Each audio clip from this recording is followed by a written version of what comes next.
How is he?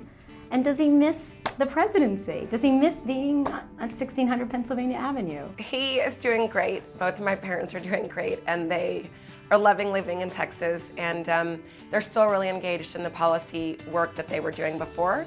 So I think they have not missed the politics side, but they've been able to stay engaged in policy, what they've loved to do. So he doesn't sort of say, oh, Barbara, I wish I was out there mixing it up on the trail. No, he is loving retirement, so that is great. What about you, especially as someone who really represents, I think, the hopes and aspirations of a lot of people in the 20-something generation?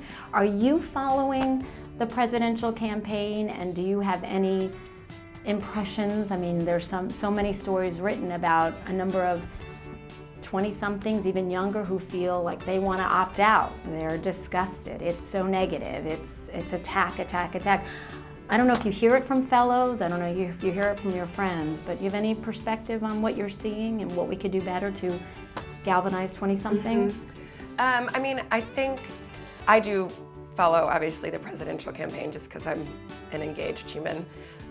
But I do think politics has become increasingly negative, not even just in the presidential race, but in any race. And I think that is disappointing because my peer group, at least that's what I can speak to, is engaged on issues and wants to see positive change. And that doesn't need to be political.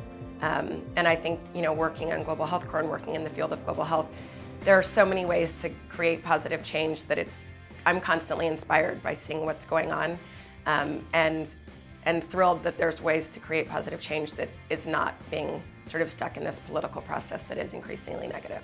What's a way out? It's the $1 million question, Yeah, Barbara. I wish I knew the answer for you. I think I don't feel like people are disengaging from what they're interested in, from issues that they're interested in. They might be disengaging from, highly politicized conversations, but they're still focusing on the policy change that they want. So you're not necessarily here going to say which candidate you're endorsing for the presidency of the United States. I'm not.